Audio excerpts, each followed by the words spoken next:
And I need all of you to stop what you're doing and listen. Vous écoutez Prosecco Biscoco. Salut Milo, comment tu vas? Salut, ça va très bien et toi? Ça va top, ça va top. Merci de m'accorder du temps en ce beau lundi. De rien, merci à toi de m'inviter, ça fait plaisir. Avec, avec grand plaisir. Alors, pour commencer, j'aime bien parler un petit peu de l'enfance des gens parce que je suis sûre que c'est un petit peu lié avec tout ce qu'on vit encore maintenant. Mhm. Donc, parle-moi un petit peu de ton enfance, où tu as grandi, est-ce que tu as des frères et sœurs? Alors mon enfance, je l'ai passée entre Bruxelles et Paris. Pourquoi? Parce que mes parents sont divorcés depuis que je suis petit, donc ma mère à Bruxelles, mon père à Paris. Donc avec ma sœur, oui, j'ai une grande sœur.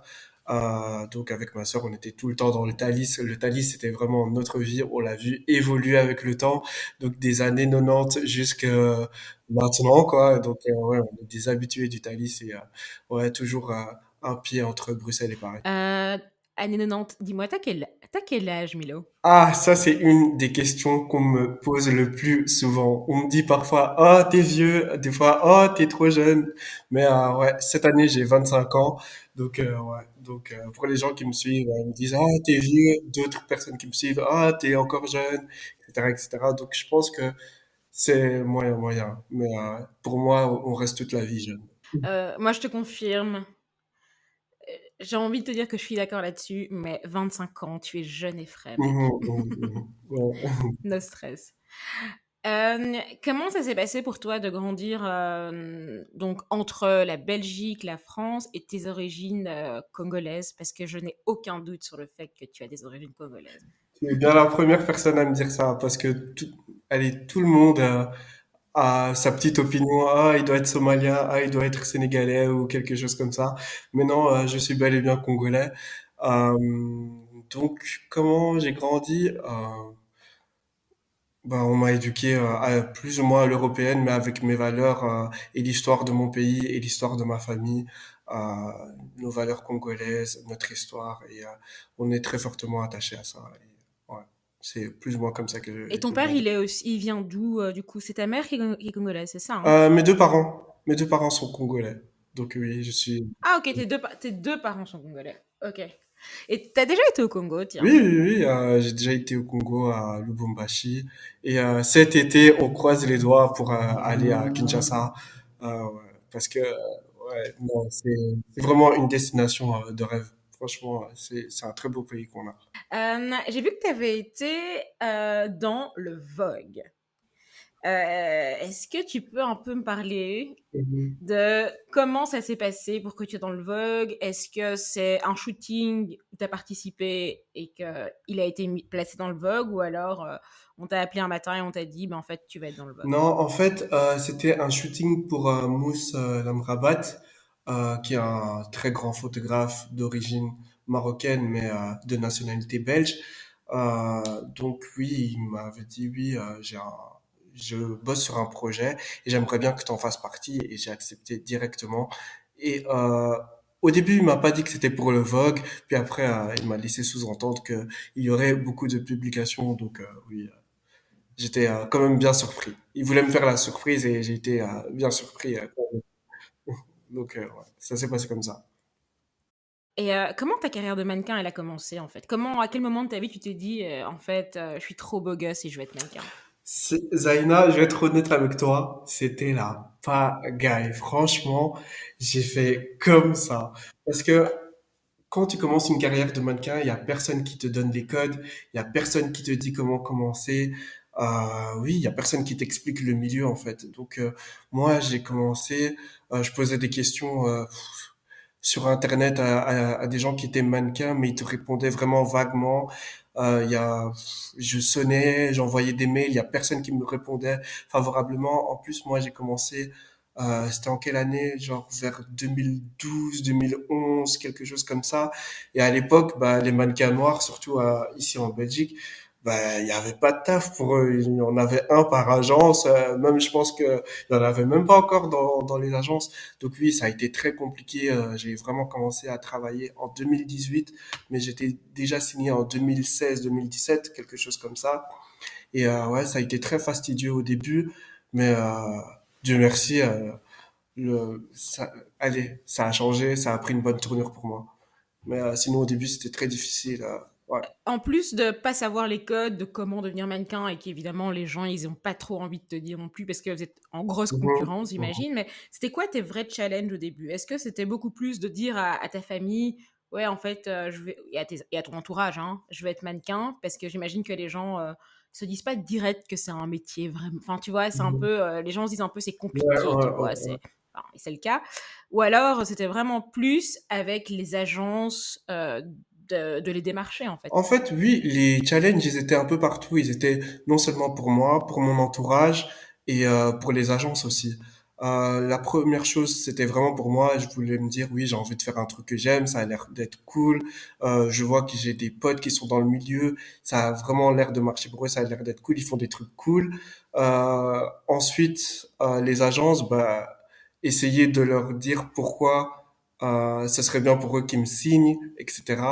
Donc ça c'est un autre challenge, donc pouvoir être signé et les faire en sorte qu'ils me signent.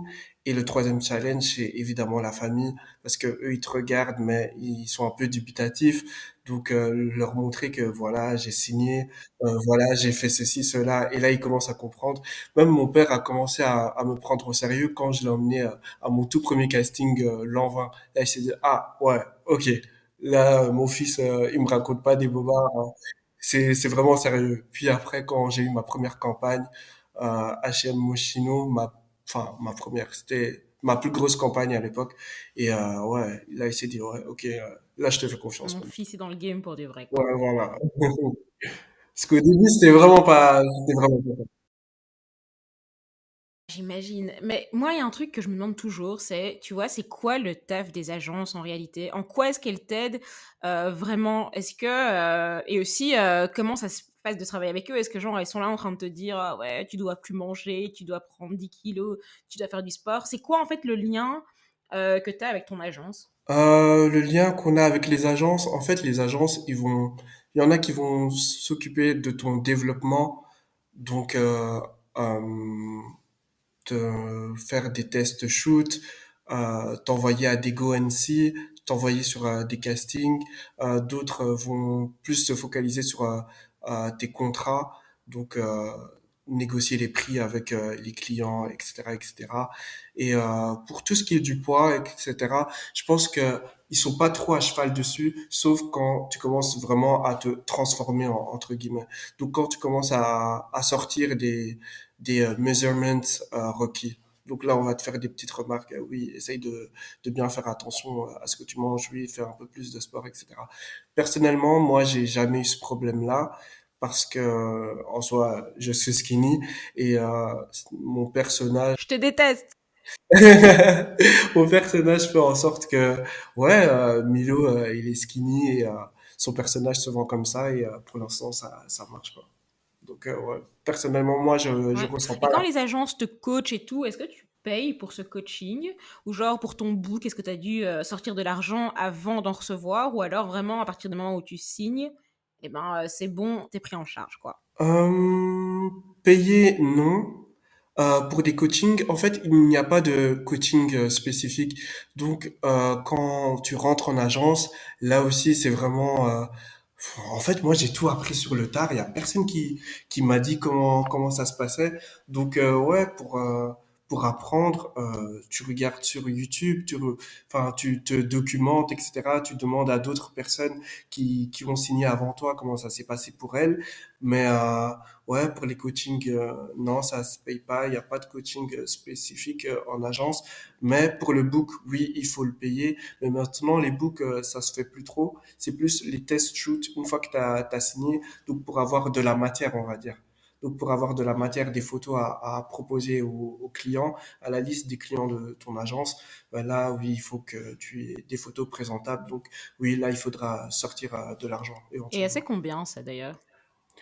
Ça dépend, hein, franchement. Moi, ma stratégie, c'est vraiment dépenser le max pour avoir vraiment un résultat de ouf et qui peut m'ouvrir les portes. Parce que selon ton budget, euh, si tu as un budget assez restreint, bah, tu peux pas te payer des photographes de renommée, etc.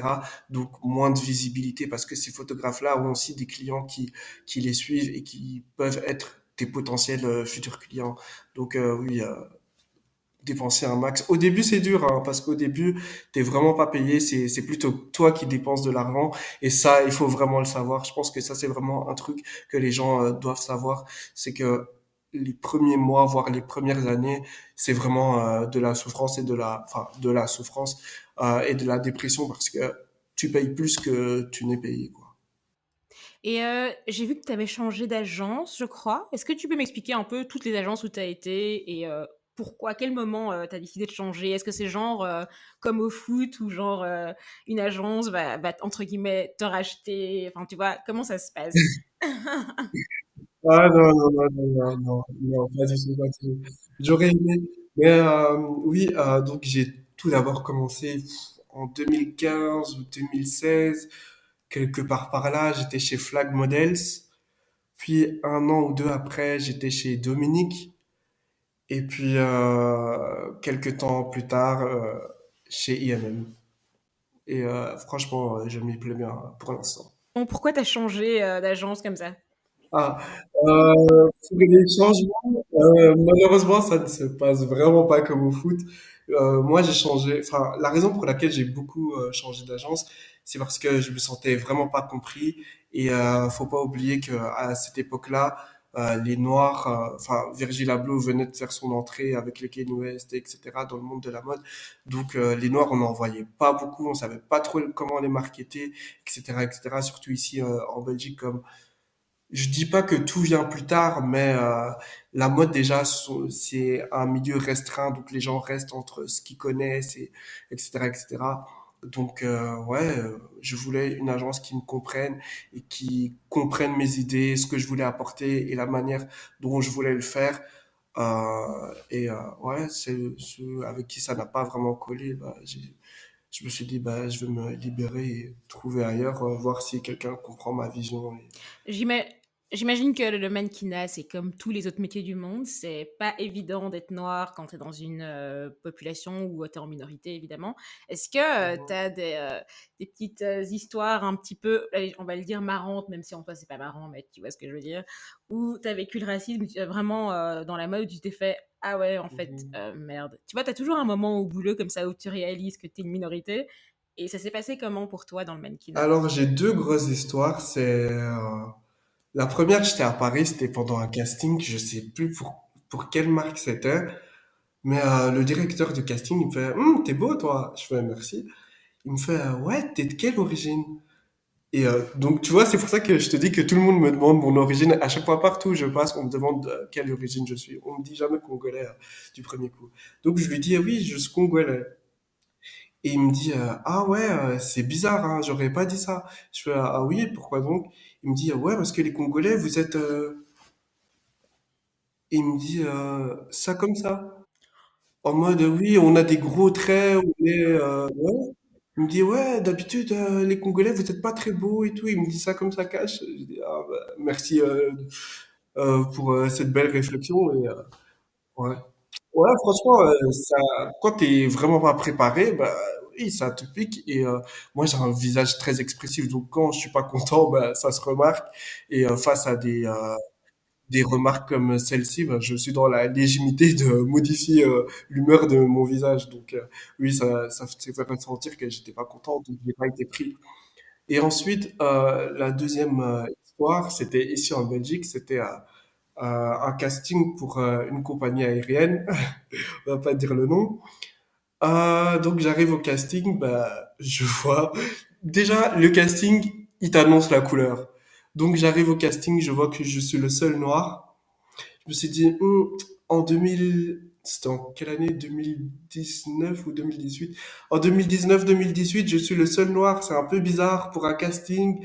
On parle déjà de diversité, etc. à cette époque-là. Donc oui, les noirs, les asiatiques et tout, on n'est pas invisible dans le paysage. Donc pourquoi je suis le seul noir à ce casting? Je suis resté 30 minutes après pour voir si d'autres personnes de couleur avaient joué. Non. que des têtes blondes et c'était que des gars blonds, même pas bruns, blonds. Donc je me suis dit, mais qu'est-ce que je fous là? Et évidemment, les deux directrices de casting, au début, elles faisaient semblant de me poser des questions. Puis il y en a une qui a craqué, elle a dit, mais en fait, c'est laquelle de vos agents qui vous a dit de venir? Et moi, je lui ai donné le nom de l'agent. Elle m'a dit, oui, mais en fait, nous, on recherche une personne qui est susceptible d'être en première classe. Waouh! Donc, elle insinuait que les Noirs ne pouvaient pas prendre de billets première classe. Ah oui, elle te l'a dit comme ça, dans le plus grand des calmes, Ouais, quoi. ouais, ouais. Ouais, dans le plus grand et calme. Et je me suis dit, mais elle se fout de ma gueule. Parce que, encore nous, les Congolais, m'as-tu vu comme jamais? Crois-moi bien qu'on prend notre ticket première place quand on voyage. Donc, ouais, je trouvais ça tellement ridicule. Il y a, ouais, en fait, c'était pour le billboard dans le, tu vois, le grand allée, la grande allée à Zaventem, là, dans le grand hall d'arrivée. Donc, ouais, c'était pour ça. Mais, je me suis dit, c'était trop bizarre. C'est trop bizarre. C'est bon, j'ai eu ma dose. Hem, Mais on va passer sur de la positivité, là. exactement. Alors justement, on va passer à de la positivité. Dis-moi un peu, j'ai vu que tu avais fait des Fashion Week. Mhm.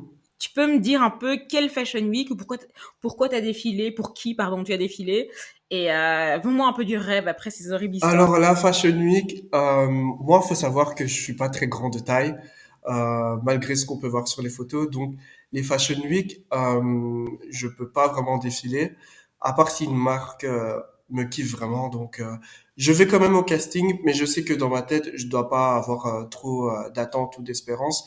Donc, les Fashion Week, je les fais.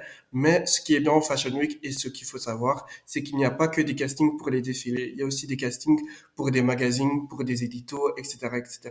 En tout cas, tout ce qui tourne autour de la mode, il y a des castings durant la Fashion Week. Donc, moi, je préfère aller courir un casting d'un magazine plutôt qu'un casting de défilé. Parce que je sais que j'ai plus de chance en casting de magazine que de défilé. Donc, j'ai défilé une fois pour la Fashion Week pour une marque qui s'appelle Enami, qui est entrée dans le calendrier officiel de la Fashion Week. En quelle année? C'est très récent. En 2020, je pense, l'année où j'ai défilé. Et ouais, ça s'est très bien passé. C'était une très chouette expérience.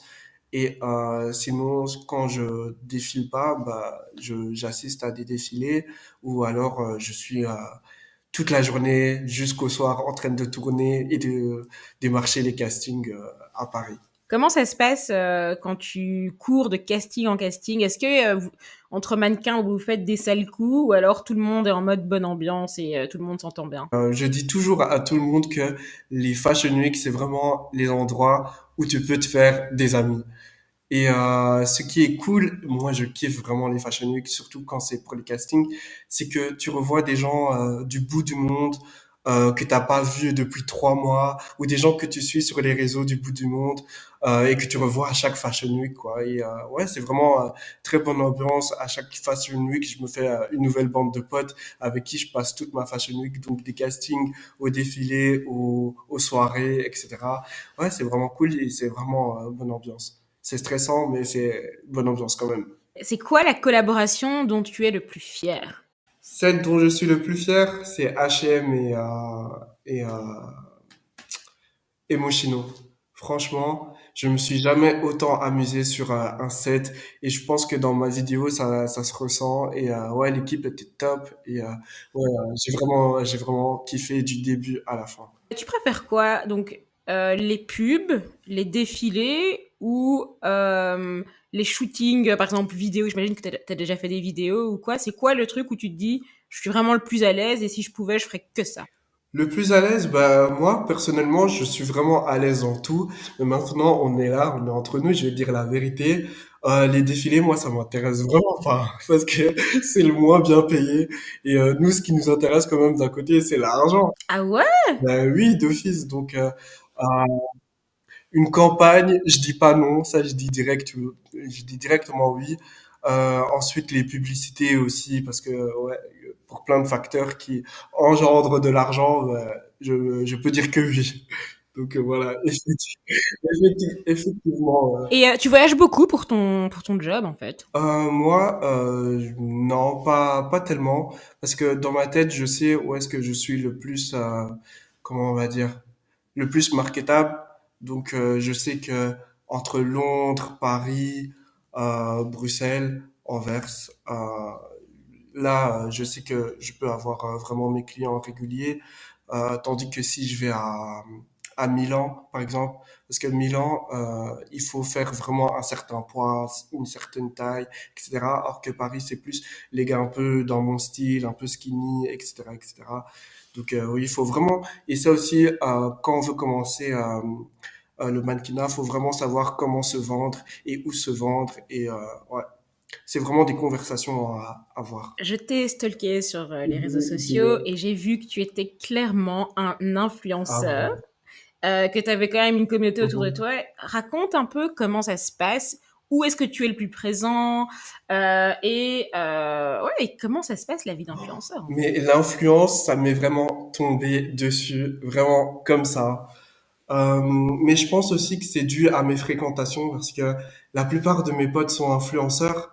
Donc, je pense que les agences de presse ont dû se dire, mais c'est qui ce gars qui est follow par la plupart des influenceurs belges, tout ça, tout ça. Donc, en plus, j'ai pas beaucoup vraiment de followers. Donc, ils se sont dit, on va quand même garder un œil sur sur celui-là.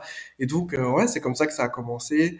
Et ben, je dis pas non. Et surtout que maintenant, je kiffe plus faire de l'influence que du mannequinat. Parce que surtout maintenant, en cette période de pandémie, j'ai plus eu de revenus du mannequinat que de, euh, de l'influence que du mannequinat. Et quand tu dis l'influence, c'est quoi pour toi ta définition de l'influence? Pour moi, un influenceur, personnellement, moi, je le suis pour ses valeurs, son style aussi, je trouve ça très important, la manière dont il présente. Euh, et ouais, je pense que ce sont les deux valeurs principales. Euh, mais sinon, en 2021, un influenceur et toutes les polémiques que ça implique, ah là là, ça c'est très compliqué. Moi, je me considère pas comme un influenceur. Moi, je me considère comme un gars qui fait des photos et qui a des partenariats avec des marques. Et voilà, c'est pour ça que j'évite de faire des longs discours de ah salut, comment vous allez aujourd'hui, etc., etc. Sur mes réseaux parce que ouais, voilà, je pense que c'est pas ma place. Mais sinon, tout le reste qui va sur le côté, bah ouais, je kiffe vraiment de ouf. Mais sinon, je me considère vraiment pas comme un influenceur. Et quels sont les influenceurs que toi tu suis et que tu te dis, enfin je dis influenceurs ou célébrités que tu suis en te disant, en fait, ils en balancent du lourd, quoi. À chaque fois que tu regardes leurs photos, tu es en mode, waouh. Lucas Sabat, direct. Blondie, il est signé chez dans l'agence de Kate Moss, si je me trompe pas. Alton Mason. Il y en a plein, il y en a plein, il y en a plein. Mais de tête comme ça, je sais pas te dire, mais ces trois-là envoient déjà du lourd sur leur compte. Et en belge, tu suis, il y en a ou, à part toi évidemment, que tu suis en te disant, ah c'est pas mal, j'aime bien et tout. Mais en Belge, la plupart, ce sont des amis, donc ouais, ça compte pas. Balance des noms. Luigi, Timon de Graham, Virginie Philippot, de tête. Oh là là, ils vont me tuer si j'en oublie. De Quag. Ouais, bon, tous mes potes, Lisette Pinto, tout le monde, Alice, tout le monde, comme ça, je me fais pas taper sur les doigts. Shout out à tout le monde. C'est quoi tes next steps justement? C'est quoi la suite pour toi là en fait? La suite pour moi, franchement, je sais pas te dire. Je suis plus en mode carpe diem. Donc, je propose du contenu cool sur les réseaux. J'essaye de garder un peu cet argent pour de futurs projets que j'aimerais garder personnels. Euh, mais sinon, la suite pour moi, bah, pour l'instant, un peu continuer jusque quand ça s'arrête et que je puisse me retourner avec tout l'argent que j'aurais save. pour investir dans autre chose. Je sais que t'as des projets un peu secrets, mais est-ce que tu as des projets dont tu peux me parler ou alors je vais devoir te réinviter dans 2 mois? Non, là, on peut parler. Alors là, c'est ma plus grosse problématique parce que je kiffe trop faire des vidéos, mais je les poste jamais. Donc là, un de mes prochains projets, c'est YouTube. C'est vraiment parler de moi, parler de mes potes qui sont dans le mannequinat, surtout pour la mode masculine, parce que j'ai l'impression qu'il y a personne qui en parle vraiment. Et ça sera plus du côté vraiment business et le côté vraiment dans l'industrie. Euh, de comment chercher une agence à tout ce qui se passe pendant que tu es signé et comment se rendre à des castings, etc. Comment bien présenter, comment marcher, etc., etc. Donc, ça sera plus ce côté-là.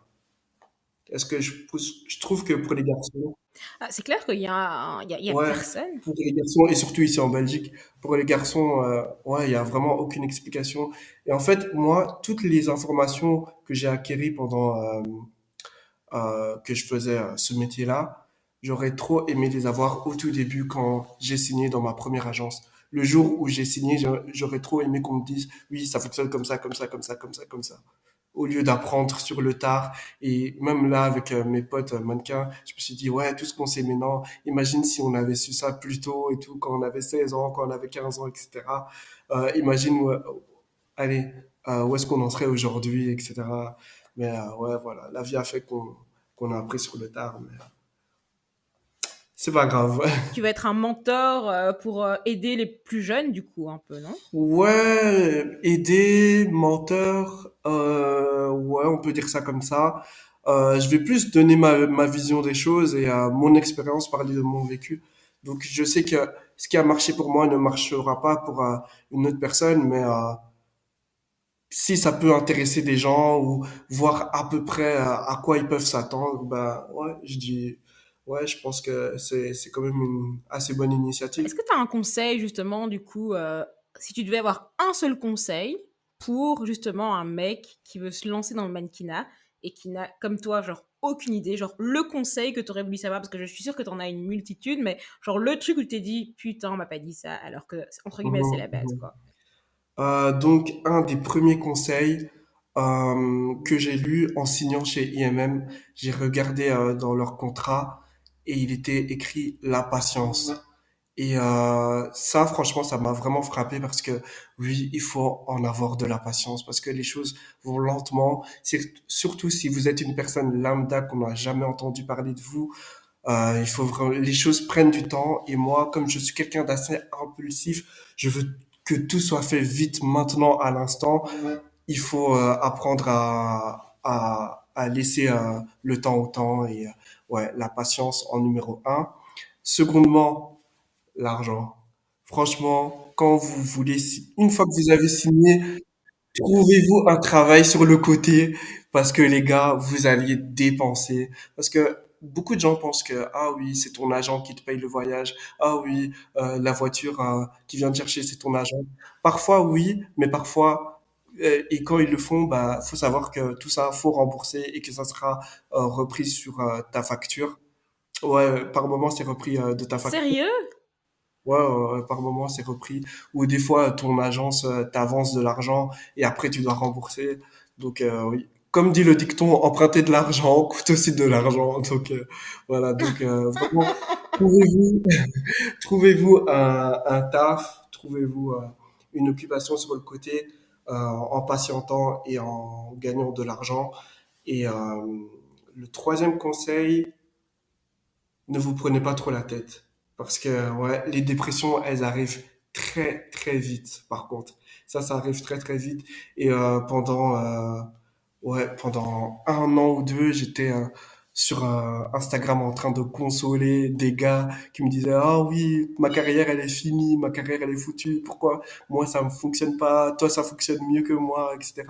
Oui, je suis en Italie, un Belge qui m'a dit ça, oui, je suis en Italie et il y a rien qui fonctionne pour moi, ça fait 3 semaines que je suis là, j'ai toujours rien, etc. Je suis revenu en Belgique bredouille et ouais, franchement, la patience et pas avoir de longues attentes, de fortes attentes, pardon.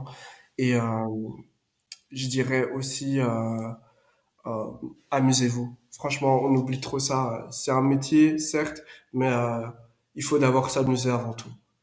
On rencontre des gens, c'est super. On va dans des endroits super, etc.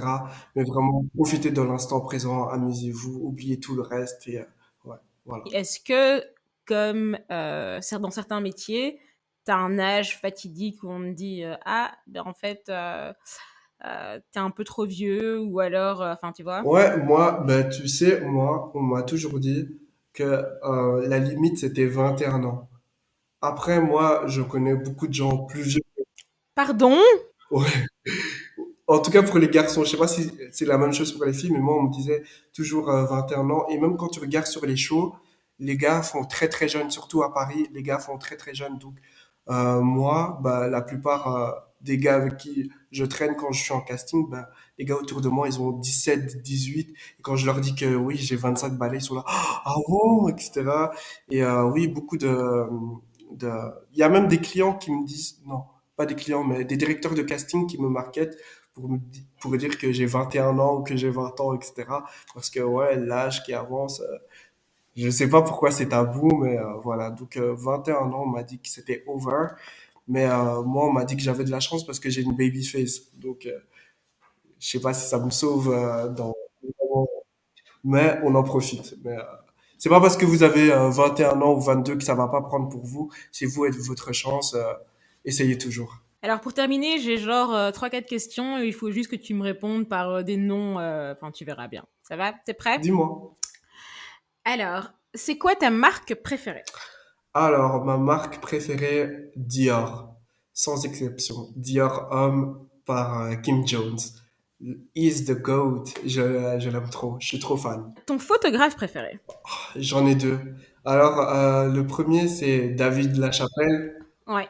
Je sais pas si tu connais David Lachapelle. Franchement, sa créativité, c'est un truc de malade. Ses photos les plus connues, ce sont celles de Mm. Tupac dans la baignoire avec plein de mousse et les golden chains. Elles sont incroyables. Les photos de Nicki Minaj enceinte, les photos de Beyoncé enceinte, incroyable. Ce mec a une créativité de ouf. Et en deuxième, je dirais Karl Lagerfeld. Pourquoi? Parce que il fait ses propres photos. Donc pour lui, à titre personnel, pour des marques, il est à la direction artistique, il est ouais, franchement, il sait ce qu'il veut, donc il va faire le travail lui-même. Et c'est ça que j'admire beaucoup. La créativité, le fait de bosser pour soi-même. Ouais, j'avoue. Ta ville préférée? Paris, la plus belle ville du monde. Paris. Franchement, je l'aime pour plusieurs aspects. Déjà, pour l'esthétique, deux, pour le business de la mode. Trois, la nourriture. Enfin, moi, je suis plus viennoiserie, donc Paris, ouais. Paris, Paris. J'adore. Quand je suis là-bas, je kiffe. Franchement, je kiffe. Et ma dernière question, c'est la question la plus importante pour moi. C'est quoi ta boisson préférée? Genre ton cocktail, ton alcool. Ça peut ne pas être un alcool, je te jugerai, mais c'est pas grave. Mais c'est quoi ta boisson? Ou genre, quand t'as ça, tu te dis, en fait, je me sens moi, quoi. Oh là là. Ben là, ça va être un alcool. Et là, le temps se réchauffe, les températures commencent à grimper. Donc, un Sex on the Beach, met tout le monde d'accord. Un Sex on the Beach, met tout le monde d'accord. Ah là là. Donc, ouais. J'avais peur que tu me dises un Coca Light, Ah non, non, non, vu que tu non. vois, genre t'es un mannequin, en mode, tu vois, genre un... Ah, Non, non, non. Moi, déjà, toute ma vie, c'est le McDo. Donc là, j'ai même grossi de ouf. Et ouais, moi, je peux pas m'empêcher d'aller chez McDo, même pour un rien. Je peux même prendre une sauce là-bas. Non, McDo, c'est trop ma vie. bon, on est bientôt plus confinés, les bars vont ouvrir samedi, Mhm. donc on est prêt, on est aux aguets. Mais comment ça s'est passé pour toi, ces 3 vagues de confinement, quoi? Enfin, l'année 2020, en fait, qui a été un peu merdique, et l'année 2021 qui continue un peu à être spéciale. Bah, pour moi, franchement, moi, je suis une personne, j'aime vraiment bouger. Donc, le fait de rester enfermé, ouais, ça joue vraiment sur le moral. Et ouais, franchement, ça n'a pas été facile. Mais en revanche, j'avais tout ce qui était influence, partenariat qui venait sonner à ma porte. Donc oui, je profitais des occasions pour aller créer du contenu dehors. faire profiter mes amis aussi, parce que quand j'ai un partenariat et que je dois faire des photos, j'aime bien appeler mes potes photographes pour créer du contenu et ensuite que la marque repartage leurs photos. Donc c'est win-win en soi. Donc ouais, ça a été très dur, mais tout ce qui est partenariat est venu alléger tout ça. Donc au final, je m'en plains pas trop. Franchement, ça a été quand même très productif. Bah écoute, je pense qu'on arrive à la fin de cette interview. Déjà, En tout cas, merci beaucoup de m'avoir accordé ce temps. merci à Et toi. dis-moi un peu, c'est quand du coup ta chaîne YouTube, sans pression, c'est quand ta chaîne YouTube? Aïe, aïe, aïe, aïe, mais quelle question, la question piège. Ma chaîne YouTube, dis-toi, je devais déjà la lancer depuis janvier. Donc là, je pense que je vais la lancer en juin. Comme ça tombe en même temps que la Fashion Week. Et comme ça, on est plus ou moins dans le mood, tu vois. Donc ouais, normalement, la mi-juin, euh, je, je balance le premier épisode. En fait, je sais même pas encore si j'ai envie de le faire sous forme d'épisode ou un docu, tu vois. Mais on verra d'ici le 11 juin. Le 11 juin, je dépose cette date maintenant, le 11 juin.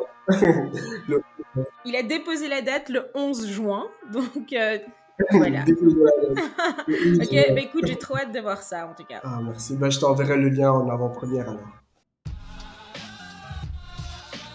Merci d'avoir écouté cet épisode. N'hésitez pas à le partager sur les réseaux sociaux, à le liker, le commenter sur Spotify, Apple Podcast, Google Podcast, YouTube, Instagram et Facebook. À bientôt!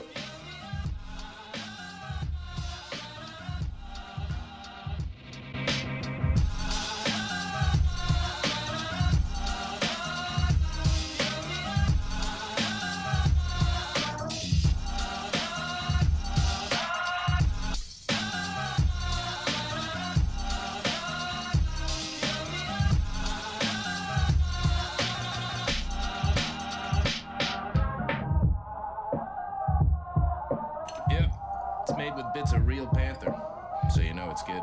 It's quite pungent. Oh, yeah. Stings the nostrils. In a good way. Yeah. Brian, I'm gonna be honest with you, that smells like pure gasoline. 60% of the time, it works every time. That doesn't make sense.